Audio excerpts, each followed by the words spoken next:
البضاعة هتوزع بينكم انتوا بس زي ما أمر الباشا، وانتوا بقى وزعوها بطريقتكم، الحصص زي العادة. كلام زين يا معلم نوح. لا ولسه يا معلم هلله، كلام الزين صح جاي قريب، وقريب قوي كمان.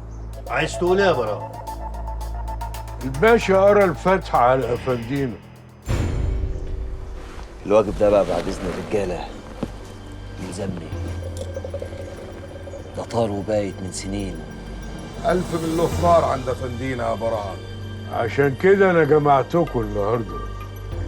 خميس ما هواش روح هنسلمها للي خلقها واستبينا. عايز تقول ايه يعني يا حاج؟ عايز أقول إن خميس وراه أهلي وعزوة ورجالة ياما، أبشير البلد من شرقها لغربها ومن فوقها لتحتها. عشان كده دمه لازم يتفرق بين الكل، وما نغرس فطار ياخد واحد كل يوم مننا. كفاية أوي اللي راح يا رجالة، احنا مش هنعيده تاني. نقرا الفاتحة.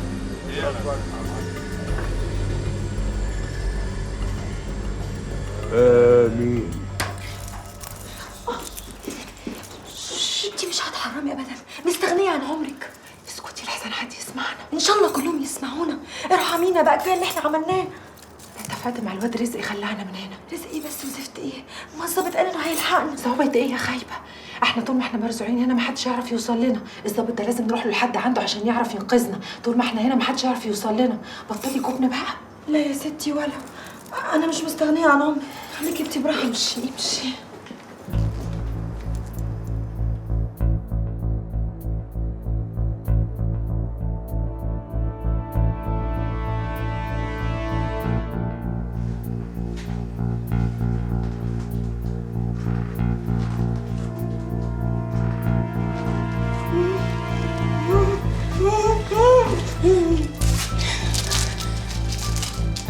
كنت حاسه انك هتساعديني.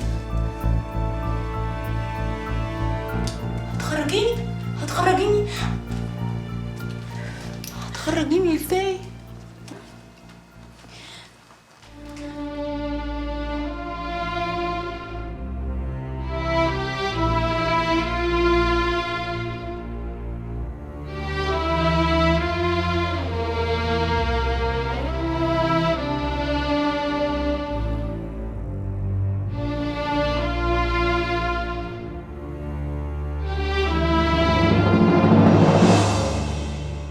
على فين يا مرات ابني؟ كاكاو. مبروك على النقاب يا اختي. طب مش كنت قلت لي؟ ده انا حتى جوزك وافرح لك. نقاب ايه؟ زي الرسم يا بنت وقبل الخميس. خميس اللي ليكي طار عنده، خميس اللي انت عرفانه بيه من يومها. انت بتقول ايه يا براء؟ فاكرانا يا بنت نايمين على ودنا؟ لا، ده احنا نلفك على صبعنا ونرميك لكلاب السكك لحمه. انا اللي يمس شعره مني هوديه في 60 داهيه. اوعوا تفتكروني لقمه سهله تاكلوها وتحلوا في الاخر ترموها. لا، ده انا لحمي مر قوي، يقف في الحلق وما يطلعش الا بالسر الالهي. لحمك مر وماله مطرح. وهنحكم يا مطرة، هنحكم يا اختي. هو ده اخركم؟ بتهزوا طولكم وتتنحرروا قصاد مره؟ هي دي المرجله يا رجاله؟ والمره دي خانت العهد، واللي يخون يستاهل يا بنت. لا مش كده وبس يا حاج، دي خانت جوزها، خانت راجلها، وراحت رمت شرفه تحت رجلنا يا فندينا. اخرس خالص، انا اشرف من 10 زيك. انت لسه ليك عين يا بنت؟ اللي اختشوا ماتوا صحيح يا حاج. ليه؟ بتلوموني على ايه؟ بتعلقوا لي المشانق؟ علقوها لروحكم الاول. انا ما عملتش حاجه اكتر من اللي انتوا عملتوها قبل كده. ما خططش عتبة افندينا الا لما انت خدت كفن ابنك ورحت رميته تحت رجليه بامر الباشا. وانت يا راجلي يا اللي مالكش غير في الجعجعه والصوت العالي، يا اللي اترميت تحت رجلينا البت الرقاصه اللي سلمت لك تسليم اهالي. بتلوموني على ايه؟ ها؟ بتلوموني ان انا راح اخد حق جوزي؟ بتلوموني على ايه يا معلمين؟ ولما انت يا بنت حطيتي ايدك في ايد خميس هتاخدي حقك ازاي؟ هاخد حقي منك انت. اخرسي يا بنت الكلب. يا واطيه.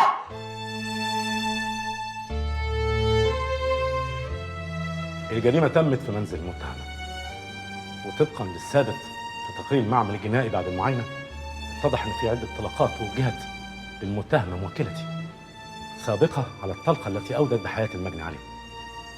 كما أن السلاح المستخدم والمثبت في محضر الضبط بيد موكلتي اتضح ان عليه بصمات أخرى أثبت الطبيب الشرعي إنها للمجني عليه. يعني الحكاية كلها دفاع عن النفس. سيد الرئيس، السادة المستشارين الأجلاء، السيد الزميل أبدى دفاعه عن المتهمة، ولكنه نسي أن المتهمة اعترفت في تحقيقات النيابة أن المجني عليه كان معتاد زيارتها في أوقات مختلفة، وذلك لكونه مدير الملهى التي تعمل به المتهمة سيد الرئيس. سيادة القاضي، إذا نظرنا إلى ملابسات القضية، بل إذا دققنا النظر فيها، سنجد إن الجريمة معكوسة. الوضع كله معكوس. القتيل مش ضحية، ولولا إن روحه صعدت إلى بريئها لكان مكانه الطبيعي وراء هذا القفص، ولوجب إعدامه بدل المرة 1000 هو وأمثال المنطق كتير.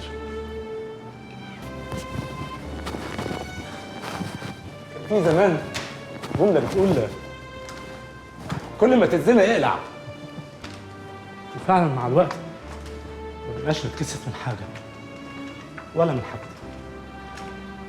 بقى الواحد فينا كل ما يتزنق يقلع. يتزنق في فلوس، في مصلحة، يتزنق في نفوذ، في سلطة، في كرسي، يقلع هدومه، يقلع ضميره، يقلع حتى دينه. وبقاش يفرق معاه ساعتها انه بقى ملط، لانه فاكر انه هيتدارى بالحاجه اللي قلع عشانها كل حاجه، مع اننا تقريبا بقينا كلنا ملط. واذا ما كناش كشرفاء، اذا ما كانش شرفاء اللي لسه شرفاء، لسه بني ادمين، هيوقفوا قصاد الناس التانية دي ويضربوا على ايديهم بايد من حديد، ويدافعوا عن نفسهم قدامهم، يدافعوا عن ادميتهم، عن عقولهم، عن انسانيتهم. اذا ده ما حصلش المجتمع كله هيضيع. ساعتها هيبقى المجتمع كله عايش جوه كباريه كبير.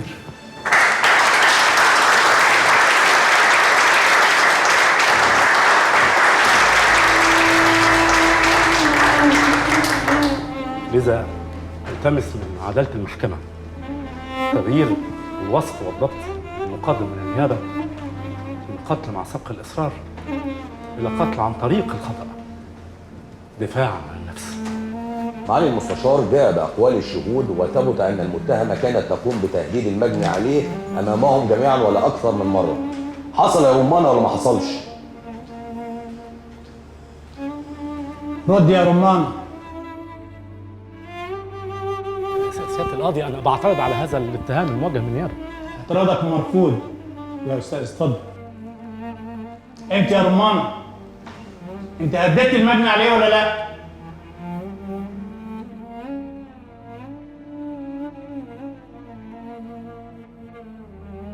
حصل يا باشا. الحكم بعد المداولة. رفعت الجلسة.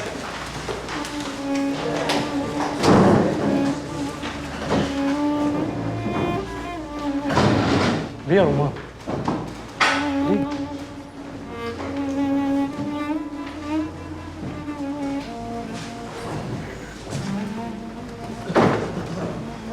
بتنتقمي من مين؟ بنتقم من الشر اللي بقى معشش فينا يا خميس.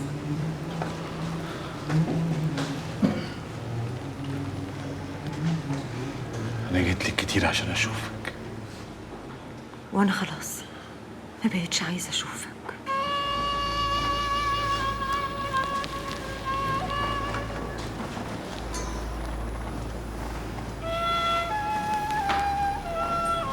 ده ابن رمانة. تخافش يا خميس، مفيش حد غيري وغيرك يعرف انه ابنك. انا عايز كل الناس تعرف. احنا ما نستاهلوش. انا مستنيه. مستنيه ليه يا خميس؟ عشان تغرسه واستجوى مزاج الخير بتاعك. انا مش عايز غيره من الدنيا. ده شايل اخر نفس فيا. هيزيح من على صدري بلاوي كتير عملتها.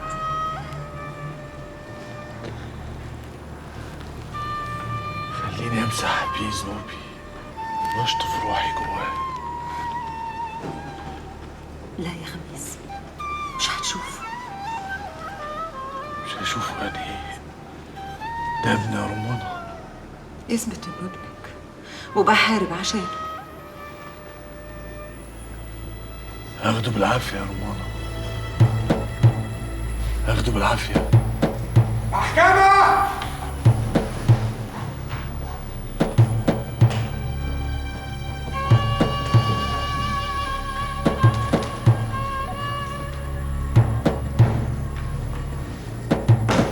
اقعد يا فندم.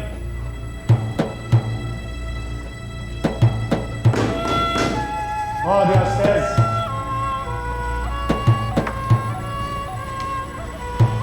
بعد المداولة والاطلاع على الأوراق ومواد الاتهام وسماع المرافعة، حكمت المحكمة حضورياً على المتهمة رمان السيد علي بالسجن المشدد 15 سنة. يا لهوي يا لهوي رفعت الجلسة. يا لهوي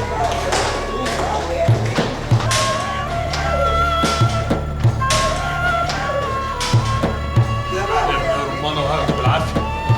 هاخده بالدراع يا رمانة. ما نستاهلوش يا لهوي يا لهوي يا لهوي يا لهوي.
شوف يا خميس، لما تيجي تقطع لازم السكينة تبقى حامية، ولما تقطع بالعدل علشان الزبون يرجع تاني. حكم في مهنتنا دي لازم الواحد يبقى أمين. خد بالك وركز معايا وتبقى ايدك ميزان. شايف؟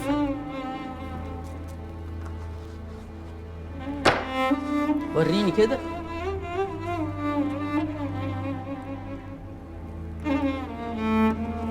ها جدع جدع يا خميس.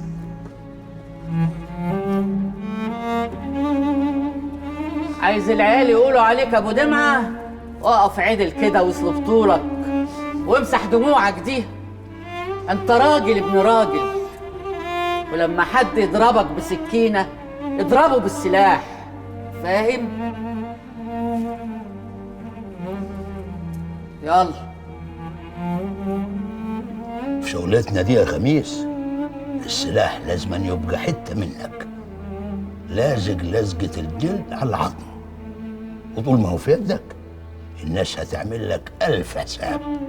عشان كده لازم تعرف كل مسمار فيه وتعرف كيف تضرب بيه، ودلوقتي معلمك كيف تنشن وتضرب. أها.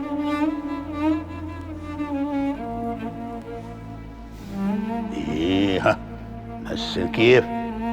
ايوه زين، عينك هني وهني وعلى الشخص اللي هتضربه. جاهز؟ اضرب يا خميس. يا كل ده ذنب مين فينا ده يا أما؟ ذنبك ولا ذنب أبويا ولا ذنب خالي ولا ذنب أنا؟ هو أنا غرست في دنيتكم بكيفي ولا غصب عني؟ ولو كان في اللي هو الغصب عني أكيد بعد كده بقى بكيفي. يعني ملطوط كلنا اترمينا في صفيحة واحدة، ما عادش فارق بقى مين ظالم مين مظلوم. فاكرين روحنا ياما هنا وياما هناك، واحنا في الأصل أضعف من ورقة بفرة وأقل من نفس سيجارة. حبة دخان معبيين الدنيا كده، وتيجي هشة ايد وتمحينا.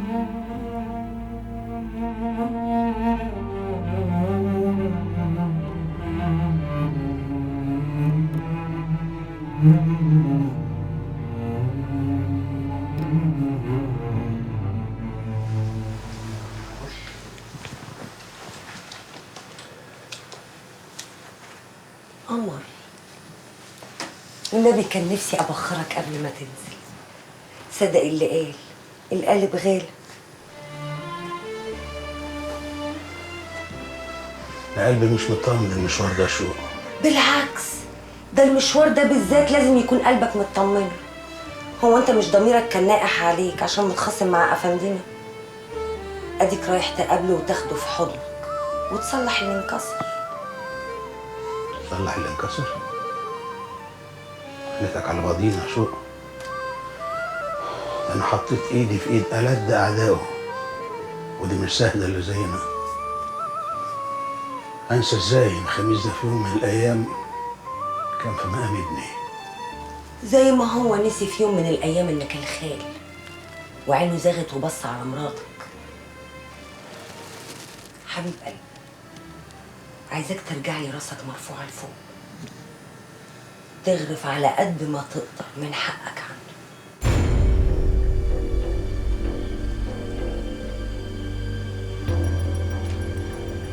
يلا يا سيدي الرجاله، مش عايزك تتاخر.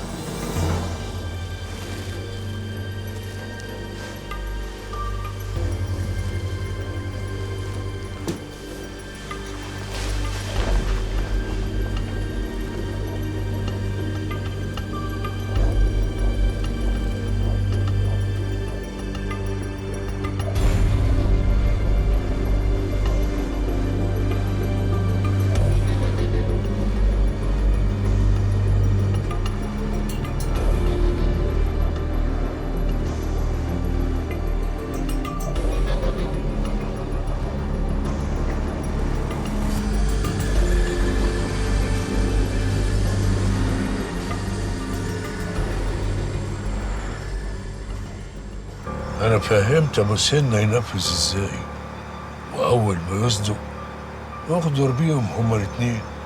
عرفت يا براءة هتعمل إيه؟ هلا عرفت يا حاج، ده أنا مستني اليوم ده بفارغ الصبر. يلا بالسلامة. بإذن حاج.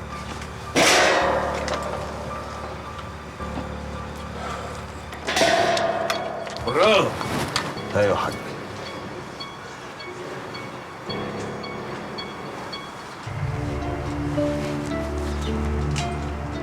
خلي بالك من نفسك يا براء، خلي بالك من نفسك يا ابني.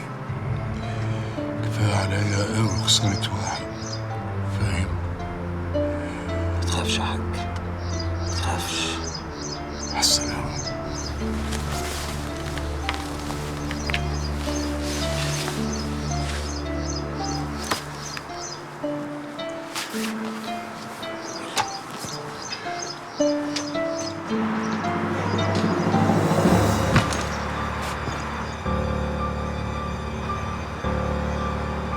يلا يا رجاله.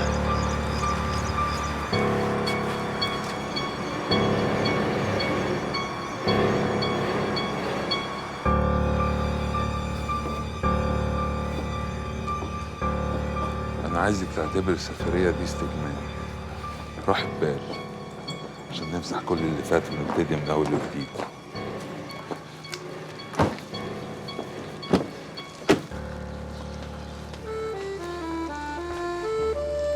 بس اللي حصل صعب يتنسي يا عمودي.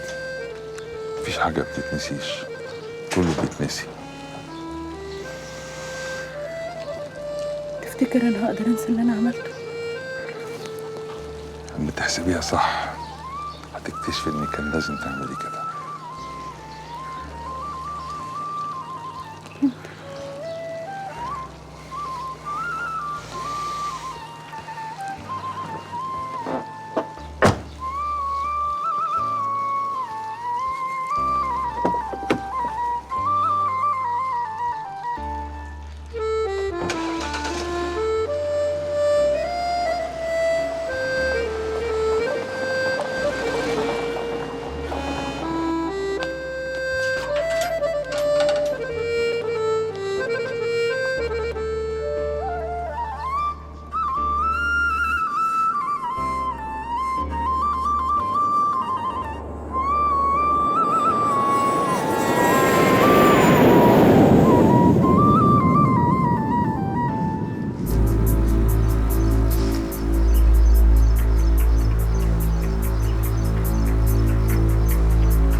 ايه ده؟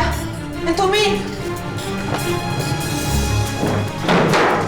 ما تخافوش، احنا جايين نخرجكم من هنا. ايه ده اسر بيه اللي قلت لك عليه. ازيك يا اسر بيه؟ مش انا قلت لك انا بطمن قوي لما بشوفك. مخازن النوح مليانه بضاعه وهو هناك دلوقتي. وهي فين ده يا مخازن النوح؟ طب فكونا بس الاول هقول لكم على كل حاجه. يا بنت خلاص كفايه رغي بقى. يا لهوي هو انت لسه عايش؟ مش وقته يا اخي، حرام عليك. براءه والنوح هيقتلوا خميس ومتفقين مع المعلمين على كده. عادي، خلي اللواء من خروجهم واحنا نبلغ العمليات. تمام يا فندم.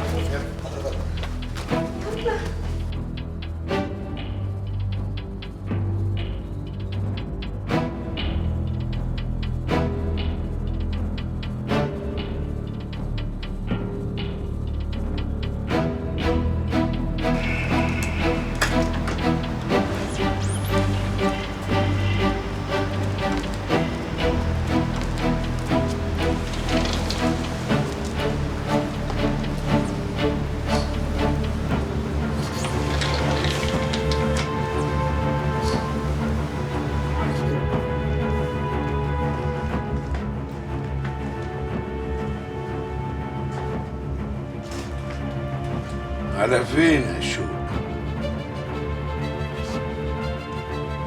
بجاشي. ايوه بجاشي اللي جاي لك ماشي. ماشي يا ونيلة ايه؟ انت دخلت هنا ازاي؟ ابو سنة لو جه ولقاك هنا هيعلقك. ابو سنة مين والناس نايمين؟ ابو سنة اللي عايزة تاخد فلوسه وتهجي. هج؟ انت عايز مني ايه بالظبط؟ انت اللي عايزة مني. عايز انا اخلصك واخلص الناس من سمك. انت اتجننت يا راجل انت؟ ايوه اتجننت زي كل الرجالة اللي عرفوكي. بجاشي بص، انا بقى معايا فلوس كتير، تعال تعالى ناخدهم انا وانت ونهج سوا. نهج؟ وانا خاين زيك؟ خلاص خلاص يا شوق، انت لازم يتعلم عليك، لازم تكون اخرتك زي اخرة كل مرة فجرة. اخرس يا ابن الكلب! يا بنت الكلب!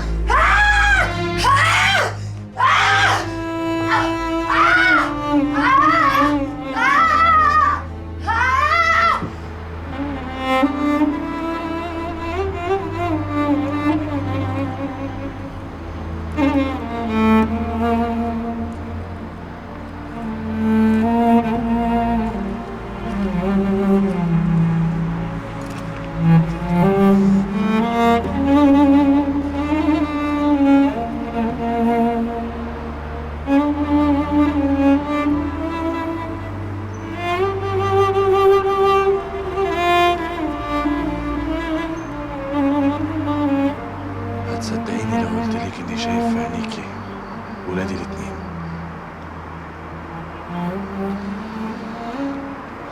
واحد امه قتلته قبل ما يبقى لحمه حمرا عشان ما اشوفوش، والتاني مخبياه امه جواه وشايفه اني مستاهلوش.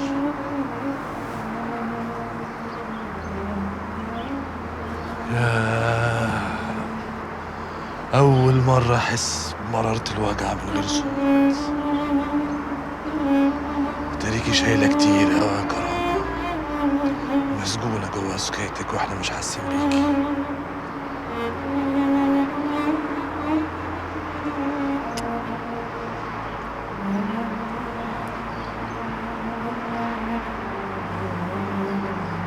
حقك عليا يا كرامة، حقك عليا.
ايه اللي بيحصل بالظبط يا باشا؟ وقعت يا نوح؟ وقعت؟ وقعت ايه يا باشا؟ هو انتوا اليومين دول بتقفشوا الجمال؟ لا، بنقفش البضاعة. بضاعة؟ بضاعة ايه يا باشا؟ البضاعة اللي لقيناها في وسط الجمال يا نوح. لا معلش بقى يا باشا، البضاعة دي مش بتاعتي، أنا ما أعرفش عنها حاجة. البضاعة دي بتاعتكوا، أنتوا اللي جايبينها معاكوا، عايزين توقعوا نوح وترموا بالكم عليه. أنا سليم يا باشا، انا سليم يا باشا. الكلام ده بقى تبقى تقوله في النيابه. ايوه هقول في النيابه، هقول في النيابه. انا خلاص خدت طريقنا يا باشا، انا خدت طريقنا يا باشا، انا خدت طريقنا. هتوه. ايوه هتوه، انا هقول النيابه خدت طريقتي.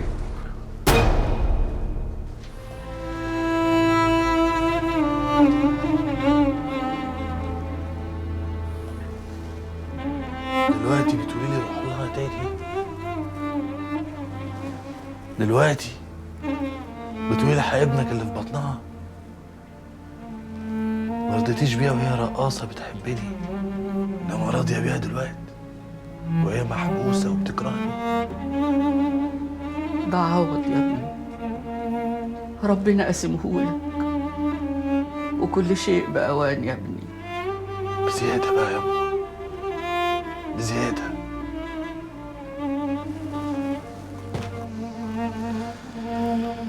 احنا افترينا يا أما، احنا افترينا، والرد لسه معلم على وشنا من بنت الباشا،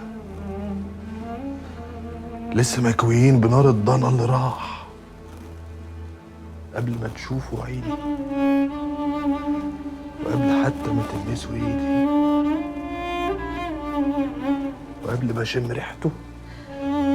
النار دي أنا مكوية بيها أكتر منك يا حبيبي. النار دي شالت الغشاوة يا أما، وخلتني أحس بوجع كرامة اللي مش قادرة تصرخه، وغليان فريدة اللي حرق ابني، حرق ابني في بطنها،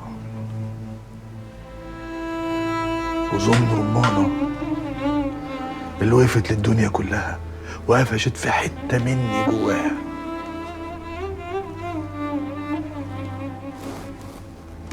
كفاية يا أما، كفاية. أنت بتحاكمني، بتحاسبني وعايز تشيلني الليلة بحالها، وكل ده ليه؟ عشان وقفت في ظهرك وخليتك كبير السوق يا فندينا.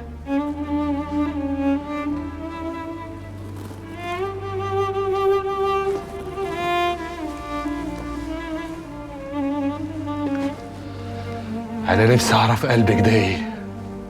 قلبي زاح الكل وحطك مطرحهم، داس على أعز الناس وآخرهم الخال، لأجل ما تقوى وتحمينا. هو يا أما علشان نكبر لازم ندوس؟ يعني علشان نقرب لازم نبعد؟ مين اللي قال يا أما؟ مين اللي قال؟ ليه حطيتي قدامي كل حاجة وعكسها؟ انت كعبلتيني يا أما، كعبلتيني، شايلتيني هم دنيا انتي بس اللي عايزاها، ربيتي جوايا شيطاني، ربيتيه معايا يا أما، خليتيني عايش عمري كله مستني الموت في أي لحظة.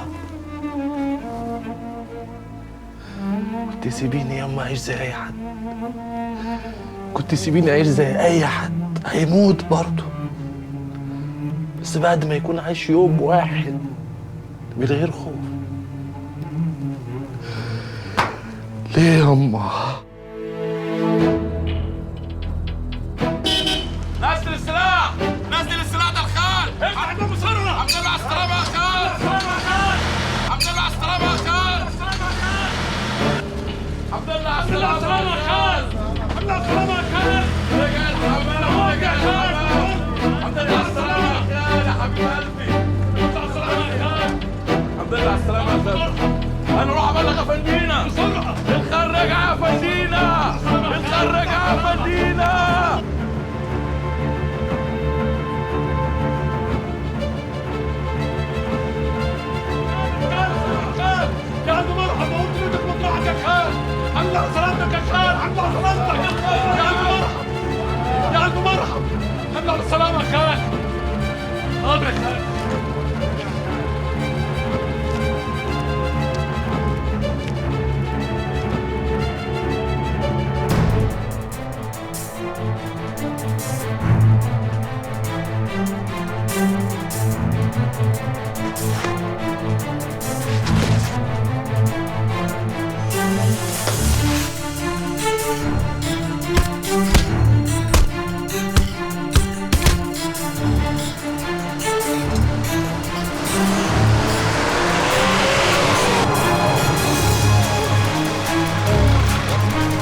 الخال رجع.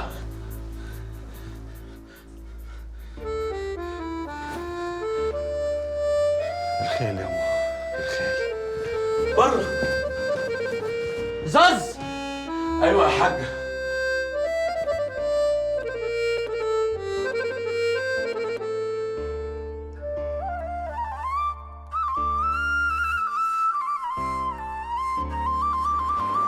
خال، جيت في وقتك يا خال، وحشتني.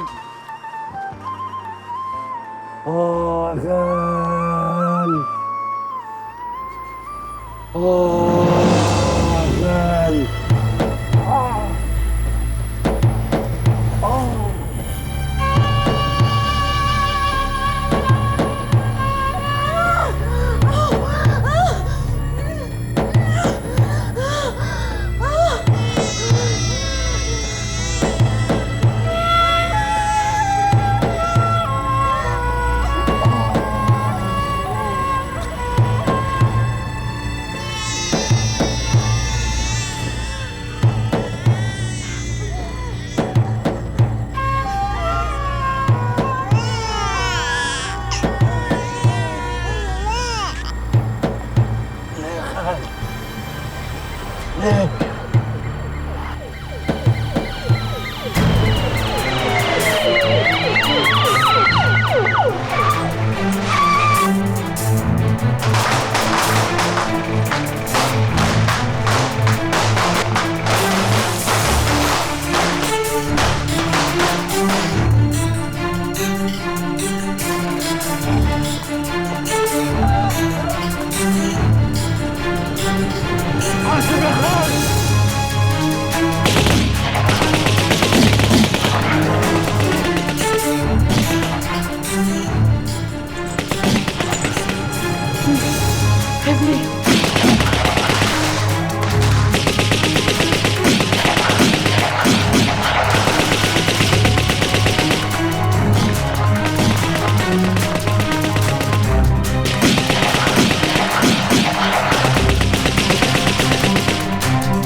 سلاحك.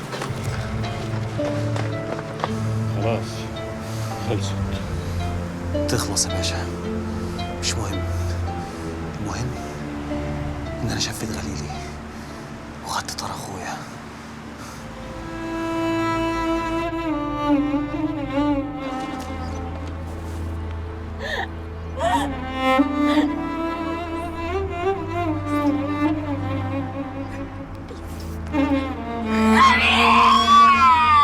ولدي ولدي ولدي خميس، ولدي قوم يا ولد، قوم يا ولد، انتهى من الموت يا ولد، قوم قوم يا خميس، قوم يا ولدي. يعني خلاص كرامة طلع أصدق من كلامك يا ضوية وطلعت بتمشي. قوم يا خميس، حتى دي مخبيها عني. قوم يا خميس، انت اقوى من الموت يا خميس، قوم. الموت مش اقوى مني علشان ياخدك مني. أنا شايف ابني يا عمو بيضحك لي من بعيد. قوم يا خميس، انت اقوى من الموت يا خميس، انت اقوى من الموت. ده انا ضاوية، انا اكبر من الموت. قوم يا خميس، قوم يا خميس، الموت متقوى مني. لا يا خميس، الموت اقوى منك. لا يا خميس، الموت اقوى منك. انت اقوى من الموت، انت اقوى من الموت يا خميس. انا قدك يا موت، انا ضاوية، انا ضاوية.